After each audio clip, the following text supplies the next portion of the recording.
They're after us. Please save my child. She begged the Hell's Angels, unaware one of them knew everything.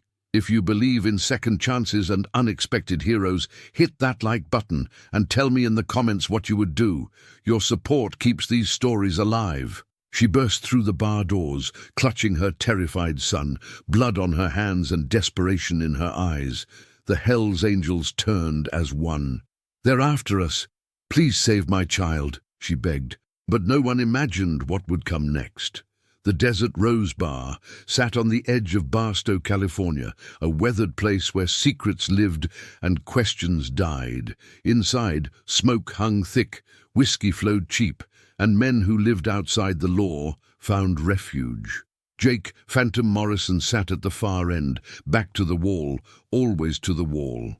At 43, his face told stories of hard years, a scar above his left eyebrow, days-old stubble, eyes like storm clouds. His leather vest bore the Hell's Angels patch, earned through blood and silence. He nursed whiskey, watching the door with instinct born from too many years looking over his shoulder. Around him his brothers laughed, Reaper, Diesel, Mad Dog, and 5 others. They trusted Jake. They followed him. They had no idea who he really was. The door exploded open. A woman stumbled inside, blonde hair matted with blood, white blouse torn. In her arms a small boy, 7 years old, trembled like a leaf in a hurricane. The bar fell silent. Every hand moved toward a weapon. Please, her voice cracked with terror. They're after us. They're going to kill us. Please save my child. She collapsed to her knees, the boy clinging to her. Blood dripped from a cut above her temple. Her blue eyes swept the room and landed on Jake. Something in her gaze struck him like a fist to the gut. Jake rose slowly, setting his glass down. His brothers parted as he approached. He knelt before her, seeing bruises on her arms, scratches on her neck. Fresh, violent. "Who's after you?" His voice was low, carrying authority. "I don't know their names," she gasped, tears streaming. "They work for someone powerful. They killed my husband 2 weeks ago, made it look like an accident, but I know it wasn't. Now they want us dead too. They said we know too much." Jake's jaw tightened. "Know too much about what?" She shook her head frantically. "I can't. If I tell you, you're in danger. I just need somewhere safe. Please, I'm begging you." The boy lifted his head, brown eyes wide with fear. "Mommy's scared. The bad men hurt Daddy." Jake's chest constricted. The boy couldn't have been older than 7. A Spider-Man backpack hung from his shoulders, innocent, vulnerable, terrified. Behind him, Reaper spoke. "Boss, we don't know these people. Could be a setup." Jake didn't look back. "What's your name?" Sarah Mitchell. This is Danny." Sarah Mitchell. Jake tested the name, searching his memory. Nothing, but the fear in her eyes was real. The blood was real. The boy was real. He stood, turning to his brothers. "We protect them tonight." "Jake?" Diesel started. "I said we protect them." Steel in his voice, final. The room tensed for 3 heartbeats. Then Reaper nodded. "Lock the doors. Nobody gets in." Jake led them to a back room. A couch, blankets, a lamp. Private. Safe. Danny climbed onto the couch, backpack still on. Sarah sat beside him. "It's okay, baby. We're okay now." Jake stood in the doorway, mind racing. He should feel nothing. He'd seen desperate people before, turned away pleas for help. That was survival, but something was wrong, very wrong. The way she'd described her husband's death made it look like an accident. That meant professionals, organization. His blood turned to ice. It couldn't be. Not after all these years. Sarah's voice stopped him. "Why are you helping us? You don't know us." Jake paused. For a long moment he didn't answer. Then, without turning, "Because nobody deserves to run forever, especially not a kid." He walked away before she could see the darkness on his face. In the main bar, Reaper waited. "What's going on?" Jake poured whiskey, hand steady, despite the storm inside. Post-sentries, 2-hour rotations. "You think they'll come?" "I think whoever's chasing her doesn't give up easy. And if they come," Jake's eyes were hard, "then we remind them why people fear the Hell's Angels." But even as his brothers dispersed, Jake knew the truth. He knew who was after Sarah Mitchell. He knew why her husband had died, and God help him, he should have let her walk back out that door, because the people hunting her were ghosts from a life Jake had buried 6 years ago, a life he'd sworn never to revisit, a life that had just walked back in, holding the hand of a terrified 7-year-old boy. Outside, thunder rumbled. The storm was coming. The night stretched tense. Jake positioned himself near the back room, a guardian between Sarah, Danny, and the door. His brothers rotated sentry duty, motorcycles arranged defensively outside. Around 2 a.m., Jake entered with a first aid kit. Sarah was awake, Danny asleep in her lap. She'd cleaned the blood, but the cut needed attention. "Let me," Jake said quietly, kneeling. As he bandaged her wound, she studied his face. "You're not what I expected." "What did you expect? Criminals who'd turn us away." "We are dangerous men. Don't mistake kindness for weakness." "I'm just grateful." She paused. "What should I call you?" "Phantom. That's not your real name. It's the only one that matters." Sarah was quiet. Then, "My husband was Tommy, a systems analyst. 2 weeks ago, he came home terrified. Said he'd found something at work, something illegal. Money laundering, he thought. He copied files, evidence, was going to the police." Jake's hands stilled. "Did he?" "He never got the chance. That night his car went off a bridge. They said he was drunk, but Tommy never drank and drove. Never." Tears spilled. "Then they came for us. 2 men broke into our house yesterday. We barely escaped. These files, do you have them?" Sarah pulled out a small USB drive. "Everything's here. I'm afraid to look." Jake stared at it. Small, innocent, deadly. He knew exactly what was on it. "Give it to me." "What? No?" "Sarah, if they find you with that, you and Danny are dead. Let me secure it." She searched his eyes. Finally, reluctantly, she placed it in his palm. "Please don't betray us." "I won't." As Jake stood, Danny stirred. "Mommy?" "I'm here, baby." Danny's gaze found Jake. "Are you a good guy or a bad guy?" The question hit hard. He crouched down. "I'm a guy who's going to make sure nothing bad happens to you or your mom." "Good enough?" Danny considered this seriously, then nodded. "Okay, you look scary, but you seem nice." Despite everything, Jake's mouth twitched. "Scary's the point, kid. My daddy was nice. He read me stories." Danny's voice dropped. "I miss him." Jake's throat tightened. "I bet he misses you, too." He left before his composure cracked. Diesel was waiting. "We got company." Jake went rigid. "Where?" 2 SUVs, blacked out, circling the block. Jake moved to the window. A black Escalade cruised past, slow and deliberate, professional. They'd found her. "Wake everyone, get Sarah and the boy ready to move." Jake made a call. A gruff voice answered. "This better be life or death. Gunner, I need the safe house in Victorville, tonight." Silence. "What kind of heat?" "The kind that doesn't leave witnesses." "Shit. Okay, keys are in the usual spot." Jake turned to Diesel. "We leave in 10. Reaper leads escort. I take the boy." Sarah appeared, Danny's hand in hers. "We need to leave. You ride with Diesel. Danny rides with me." "No, I'm not letting Danny out of my sight." Jake met her fierce gaze, a mother willing to fight the world. He respected that. "Okay, but if something happens to me, you're still with your son.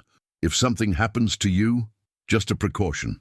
10 minutes later, motorcycles roared to life. Jake secured Danny in front of him. "Ever been on a motorcycle?" "No," Danny whispered, fear and excitement mixed. "First time for everything." "Hold on and trust me." "Roll out." Reaper's voice cut the night. 8 motorcycles tore from the lot.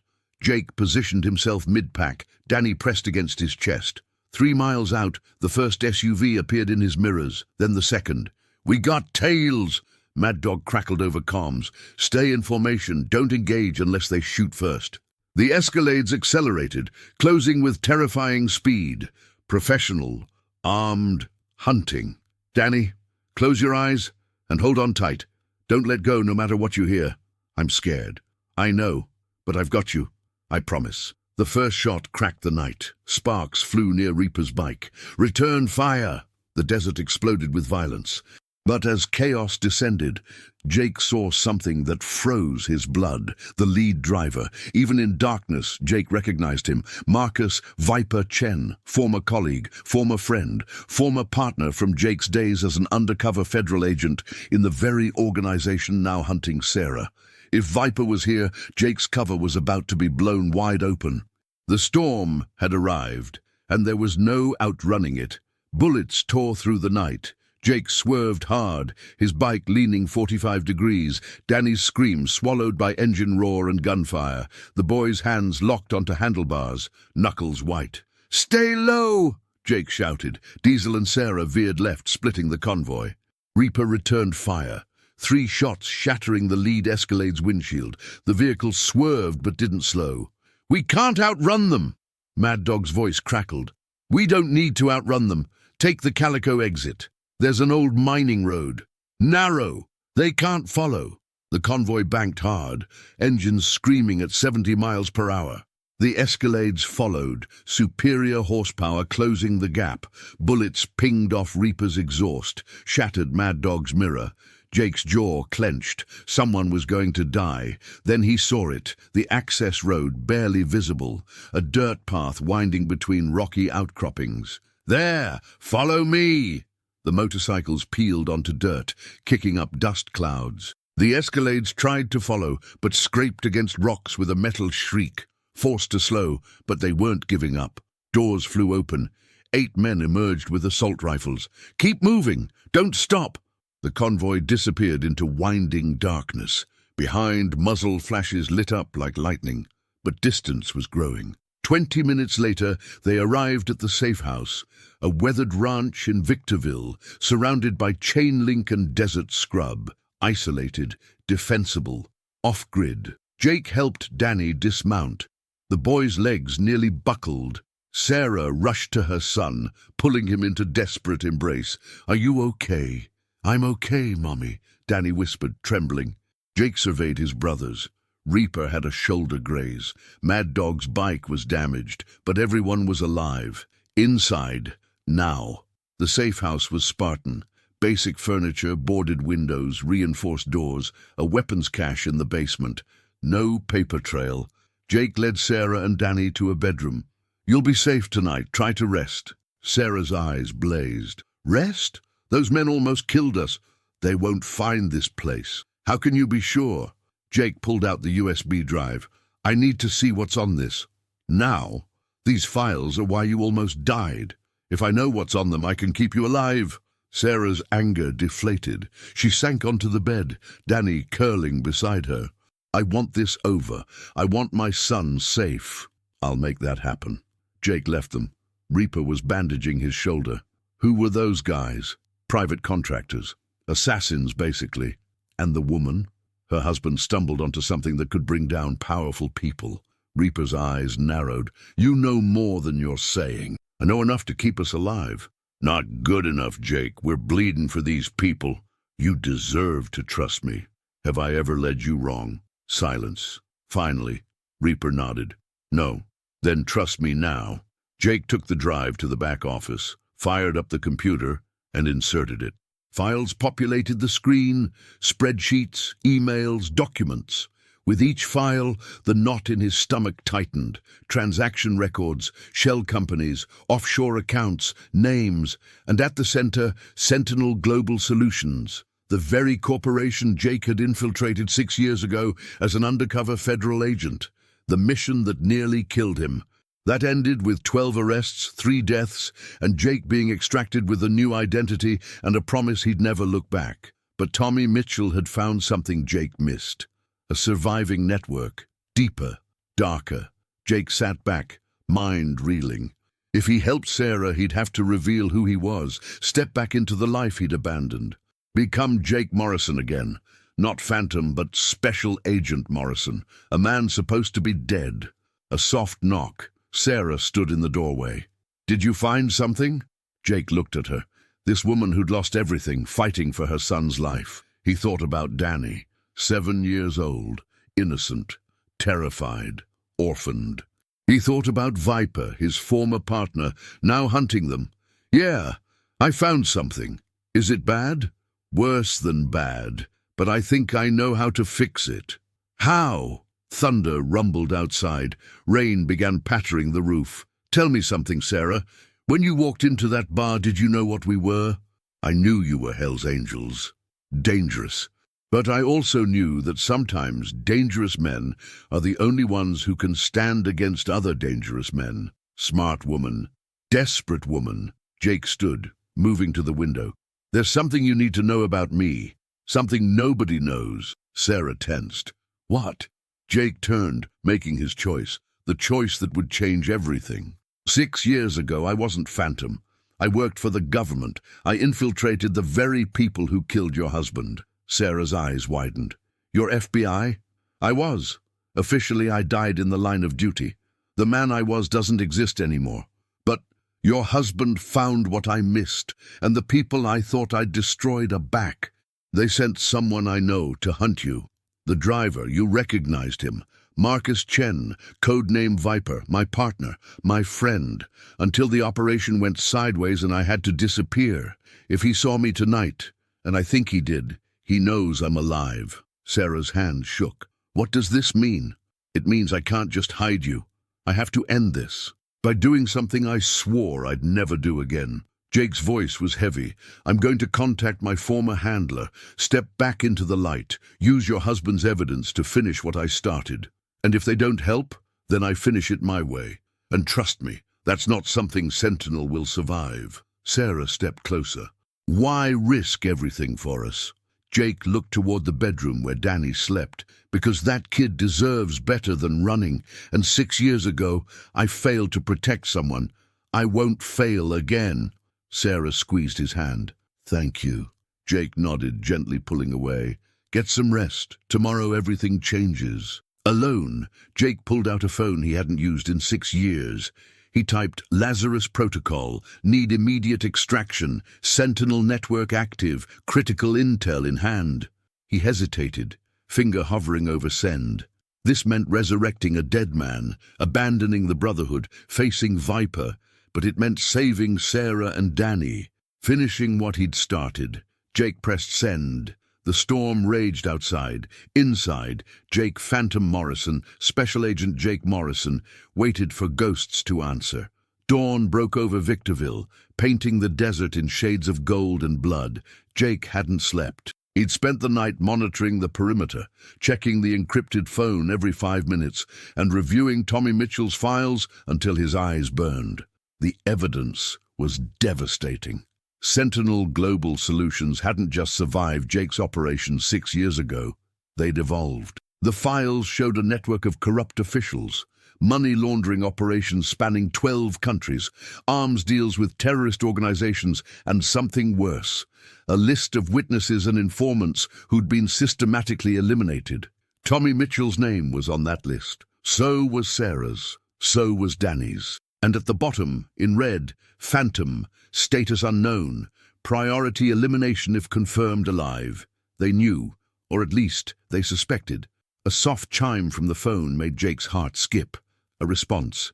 Lazarus confirmed. Handler Blackwood en route. ETA. 0800 hours. Maintain position. Do not engage targets. Jake checked his watch. 6:47 a.m. Blackwood would arrive in 73 minutes. 73 minutes to decide if he was making the right choice. Behind him, footsteps. Sarah emerged from the bedroom, eyes red from crying or lack of sleep, probably both. Danny was still asleep, curled up with his Spider-Man backpack as a pillow. Any word? She asked quietly. My former handler is coming. We'll have federal protection by 9. Relief flooded her face. Thank God. So it's over. Not yet, but we're getting there. Sarah moved to the window, peering through the boards at the empty desert. I keep thinking about Tommy. How scared he must have been. How alone. Her voice cracked. He tried to do the right thing, and they killed him for it. Jake stood beside her. He was brave, braver than most, and because of him, we can finish this. Will they go to prison? The people who did this? If I have anything to say about it, yes. And if the FBI doesn't care, if they decide it's not worth pursuing, Jake's jaw tightened. Then I handle it differently. Sarah looked at him, really looked at him, seeing past the leather and scars to the man underneath. "You're a good person, Jake. Or Phantom, whoever you are. I'm not good. I've done things. You're protecting a stranger and her child. You risked your life, your brother's lives. That's good in my book." Before Jake could respond, Reaper burst through the door. "We got movement, half-mile out, 3 vehicles approaching fast." Jake's blood ran cold. Blackwood isn't due for another hour. Then who the hell is this? Jake grabbed binoculars and moved to the front window. Through the magnification he saw them, 2 black Escalades and a grey sedan, kicking up dust as they closed the distance. And in the lead vehicle's driver's seat, Viper. Shit, they found us. Jake's mind raced. How many? Looks like 12, maybe 15. And we have? 8 of us, limited ammo. Reaper's expression was grim. "We can't win this fight, Phantom. We don't have to win. We just have to survive for 1 hour. Jake turned to Sarah. "Wake Danny. Get to the basement. There's a reinforced room down there. Used to be a panic room. Lock yourselves in and don't come out until I get you." "Jake, now, Sarah!" She ran.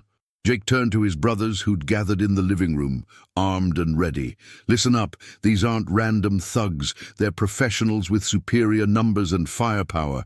Our only advantage is this building and the fact that they want someone inside alive. Otherwise, they'd just burn us out." "So what's the play?" Diesel asked. "We make them pay for every inch. Slow them down. Reinforcements are coming." "What reinforcements?" "The kind with badges and federal authority. But they're an hour out. Can you hold for an hour?" His brothers exchanged glances. Then, one by one, they nodded. "Ride or die, Phantom," Reaper said. "That's the code." Jake felt something crack inside his chest. Gratitude, respect, shame for the secrets he'd kept. "You're good men. Better than I deserve." "Save the sentiment for when we survive this," Mad Dog growled. "Where do you want us?" Jake quickly assigned positions. Reaper and Diesel upstairs with rifles, Mad Dog and Tiny on the ground floor, covering windows. The others spread throughout to provide crossfire and backup. The vehicles stopped 200 yards out, just beyond effective range. Doors opened. Men emerged, dressed in tactical gear, carrying assault rifles. And then, from the grey sedan, stepped Viper. Even at this distance, Jake recognized his walk, his posture. They'd trained together, fought together, nearly died together. And now they were on opposite sides of a war Jake thought he'd already won. Viper raised a megaphone. "Phantom, I know you're in there. I saw you last night." Jake's brothers tensed, confusion flickering across their faces. "Phantom? How did these people know that name?" "We don't want your biker friends," Viper continued. "We want the woman and the boy. And we want you. Send them out, and your brothers live. You have my word." "His word ain't worth shit," Reaper muttered. Jake knew he was right. But he also knew Viper, knew how he thought, knew he'd been sent here not just to eliminate witnesses, but to confirm whether Jake Morrison was truly alive. Jake grabbed his own megaphone, positioned himself behind cover, and responded, "You know I can't do that, Marcus." Silence, then, "So it is you. After all these years. We thought you were dead." "I was. You made sure of that." "Not me, brother. I wasn't part of the decision to burn the safe house. I tried to stop it. Yet here you are, working for the same people who tried to kill me." People change, Jake. Loyalties shift. You of all people should understand that. You're wearing a Hell's Angels patch now. Touché. What do you want, Marcus? "You know what I want. The USB drive, the woman, the kid, and you, dead or alive. Preferably alive, so we can have a conversation about where you've been." "Not happening. Then we come in and take them. And a lot of good men die. Your men. Is that really what you want?" Jake looked at his brothers, positioned throughout the building, ready to fight and die for a cause they didn't fully understand, ready to trust him, even when nothing made sense. "You're right," Jake said into the megaphone. "A lot of good men might die today, but they won't be mine." He dropped the megaphone and barked orders. "Light them up." The desert rose, erupted in gunfire. The battle was chaos incarnate. Bullets punched through walls, shattered windows, chewed up furniture. Viper's team advanced in disciplined formation, using vehicles for cover, suppressing fire to pin Jake's brothers down. But the Hells Angels weren't soldiers, they were fighters. Brawlers who'd learned combat in alleys and bar fights, who fought dirty and without rules. Reaper's rifle barked from upstairs, dropping one attacker. Diesel threw a Molotov cocktail that engulfed an Escalade in flames. Mad Dog's shotgun boomed, forcing 3 men to dive for cover. But they were outnumbered, outgunned, and slowly being overwhelmed. Jake moved through the building like a ghost, his namesake, firing precise shots, repositioning, covering his brothers. His FBI training merged with 6 years of outlaw life, making him deadly. He dropped 2 attackers trying to flank through the kitchen, helped Tiny reload when his hands shook from adrenaline, pulled Diesel back when he tried a suicidal charge. But for every attacker they stopped, 2 more advanced. 20 minutes into the fight, Jake checked his watch. 40 minutes until Blackwood arrived. They had to hold. Then he heard it, a different sound, an engine. Coming from behind the house. Jake sprinted to the back window, and his heart sank. A 4th vehicle, 5 more men. They'd been flanked. "Reaper! Back door!" But it was too late. The door exploded inward, blown off its hinges. 3 men poured through, weapons raised. Jake fired, dropping the first. The second returned fire, bullets stitching across Jake's left arm. Pain exploded, hot and bright, but he didn't stop. Dropped the second man. The third got off 2 shots before Reaper appeared and put him down. "You're hit," Reaper shouted. "I'm fine." Jake wasn't fine. Blood soaked his sleeve, but there was no time. "Hold this position!" He ran toward the basement stairs. If they'd breached the back, they might know about the panic room, might know Sarah and Danny were down there. Jake descended into darkness, following the narrow corridor to the reinforced door. He pounded twice. "Sarah! It's me!" Locks clicked. The door opened a crack. Sarah's terrified face appeared. "What's happening?" "We're holding, but..." An explosion upstairs shook the entire building. Dust rained from the ceiling. Screams. Gunfire intensified. "They're pushing hard," Jake said. "I need you to..." A voice from the top of the stairs. "Clear!" Jake spun, raising his weapon, too late. A man in tactical gear appeared. Rifle aimed directly at Jake's chest. Time seemed to slow. Jake saw the finger tightening on the trigger, saw death coming. Then Danny screamed, "No!" The 7-year-old burst past his mother, past Jake, and threw himself at the attacker's legs. The rifle jerked upward as the man stumbled. The shot went high, punching harmlessly into the ceiling. Jake didn't hesitate. 3 shots, center mass. The attacker dropped, but more were coming. Jake could hear boots on the stairs. "Sarah, take Danny and run. There's a tunnel in the back of the panic room, leads to an old mine shaft about 50 yards out. Go." "What about you?" "I'll buy you time. Go." Sarah grabbed Danny, who was crying now, traumatized by what he'd just done. They disappeared into the panic room. Jake positioned himself at the corridor's choke point. 3 more attackers appeared at the top of the stairs. Jake emptied his magazine, forcing them back, reloaded. His arm screamed in protest, blood making his grip slippery. This was it, his last stand, like the operation 6 years ago when everything went wrong and he barely escaped. But this time, he wasn't running. This time, he was protecting something worth dying for. The attackers tried again, using flashbangs. Jake fired blind through the smoke and chaos, dropped 1, maybe 2, lost count. His slide locked back, empty. He reached for his backup piece. A figure emerged from the smoke. Viper.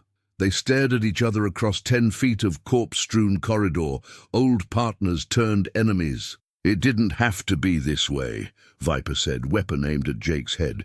"Yes, it did. The moment you chose them over what's right." "Right," Viper laughed bitterly. "You still believe in that? After everything? The agency burned us, Jake. Left us to die. These people pay better and don't pretend to be heroes. They murder children. Collateral damage. That kid and his mother saw too much. That kid is 7 years old enough to testify." Jake's finger tightened on his trigger. "I can't let you hurt them, and I can't let you stop us." They fired simultaneously. Jake felt the impact in his chest, right side below his ribs, stumbled backward. His own shot caught Viper in the shoulder, spinning him. Both men dropped to their knees, bleeding, weapons raised. "You always were stubborn," Viper gasped. "You always were a traitor," Jake replied. Before either could fire again, the building shook with new explosions. But these were different, controlled, tactical. And then Jake heard the most beautiful sound in the world. "FBI, drop your weapons!" Federal agents swarmed through the building, dozens of them, overwhelming Viper's remaining team. Blackwood had arrived early. Viper's eyes widened. "You called them. You actually—" He coughed blood. "You destroyed your own cover." "Some things matter more than cover," Jake said, vision blurring. Agents surrounded them. Jake felt hands on him, pressure on his wounds, voices shouting for medical. The last thing he saw before darkness took him was Blackwood's weathered face leaning over him. "You always did have terrible timing, Morrison, but damn good instincts." Then nothing. Jake woke in a hospital, sunlight streaming through windows, the beep of monitors a steady rhythm. His chest and arm were wrapped in bandages. An IV dripped clear fluid into his veins, and beside his bed, in a plastic chair, sat Danny. The boy looked up from a coloring book. "You're awake, Mommy! He's awake!" Sarah rushed in from the hallway, relief flooding her face. "Oh, thank God! The doctor said you'd be okay, but—" She stopped, composing herself. "Thank you for everything." Jake's throat was dry. "Viper!" "In custody," a new voice said. Blackwood entered, looking exactly as Jake remembered. Grey hair, sharp eyes, permanent scowl. Along with 14 of his associates. The rest didn't make it. "My brothers? 2 injuries, non-critical. They're being debriefed." Reluctantly, Blackwood pulled up a chair. "You made quite a mess, Morrison." "Had to. They were going to kill a child." "Yes, about that." Blackwood glanced at Sarah and Danny. "Mrs. Mitchell, your husband's files were the break we needed. We've arrested 23 individuals so far, including 2 senators and a federal judge. Sentinel Global Solutions is finished." Sarah's eyes filled with tears. "Tommy didn't die for nothing." "No, ma'am. He was a hero, and we'll make sure the world knows it." Danny tugged his mother's hand. "Can we go home now?" Sarah looked at Blackwood, who nodded. "You're under federal protection until the trials are over. But yes, you can go home." After they left, Sarah squeezing Jake's hand one last time, Danny giving him a picture he'd colored of a motorcycle, Blackwood turned serious. "Now the hard part. You're officially alive again, which means you have decisions to make, such as, the Hells Angels think you're a hero. They don't know you're FBI. When they find out, they'll feel betrayed. I know. We can relocate you, new identity, new life, again." Jake stared at the ceiling, thinking about his brothers. Reaper, who'd taken a bullet for him. Diesel, who'd followed him into hell without question. Mad Dog, Tiny, all of them. "No more running," Jake said quietly. "I'm done with lies. They might kill you, maybe, but I owe them the truth." Blackwood sighed. "You always were the stubborn one." He stood. "For what it's worth, Morrison, you did good. Saved lives, brought down a criminal empire. That counts for something." "Does it? In my book? Yeah." 3 days later, Jake was discharged, against medical advice, but he'd never been good at following advice. He rode, borrowed motorcycle, his own having been destroyed in the firefight, back to the Desert Rose Bar. His brothers were there, waiting. The moment Jake walked through the door, the room fell silent. Reaper spoke first. "The feds came by, asked a lot of questions, made some interesting statements about our president." Jake nodded slowly. "I can explain. You're a federal agent. Not a question, a statement. I was 6 years ago. Undercover operation that went bad. They faked my death, gave me a new identity. I became Phantom because I had nowhere else to go. And you didn't tell us." Mad Dog's voice was cold. "I couldn't. The operation was classified. If anyone knew, we trusted you." Diesel slammed his fist on the bar. "We rode with you. We bled for you." "I know, and I'm sorry. I never meant—" "Sorry?" Reaper stood, his face unreadable. You infiltrated us, used us. No, I rode with you because I wanted to, because after everything I'd lost, you gave me a brotherhood, a purpose. That was real, was it? Or were you just playing a role? Jake met Reaper's eyes. When I took that bullet for the kid, was that a role? When I stood with you against 15 armed men, was that fake? I may have lied about my past, but I never lied about my loyalty to this club. The room was silent for a long moment. Then Reaper moved forward, stopping inches from Jake. You should have told us. I know. We could have helped. I know. And if you ever lie to us again, I won't. I'm done with lies. Done with running. This is who I am. Jake Morrison, former FBI agent, current Hell's Angel. If you'll still have me. Reaper studied him for what felt like an eternity. Then slowly he extended his hand. Ride or die, brother. That's the code, even when the ride's complicated. Jake shook it, relief and gratitude overwhelming him. One by one his other brothers approached, some reluctant, some angry, but all offering hands, offering a second chance. Later that night, Jake sat alone at the bar, nursing a whiskey. The TV played news coverage. Major criminal organization dismantled. Federal agents credit anonymous tip. Families of victims seeking justice. His phone buzzed. A text from Sarah. Danny wanted me to tell you thank you. He drew you another picture. We're home. We're safe. We're healing. Because of you. Attached was a photo of a crayon drawing. A man on a motorcycle, a woman and child holding hands, and above them, the sun shining bright. Jake smiled. 6 years ago, he'd lost everything. Lost his identity, his purpose, his sense of right and wrong. But in saving a desperate woman and her terrified child, he'd found something he thought was gone forever. Redemption. The door opened behind him. Reaper sat down, ordered 2 beers. So what now, Morrison? Or should I call you Phantom? Phantom works. That part was always real. Fair enough. Reaper raised his beer. To the complicated ride. To Brotherhood, Jake countered. However we find it. They drank, 2 men from different worlds, bound by the same code. Protect those who can't protect themselves, stand with those who stand with you, and never, ever give up. Outside, thunder rumbled. Not a storm this time, but motorcycles. The club was rolling out for a night ride.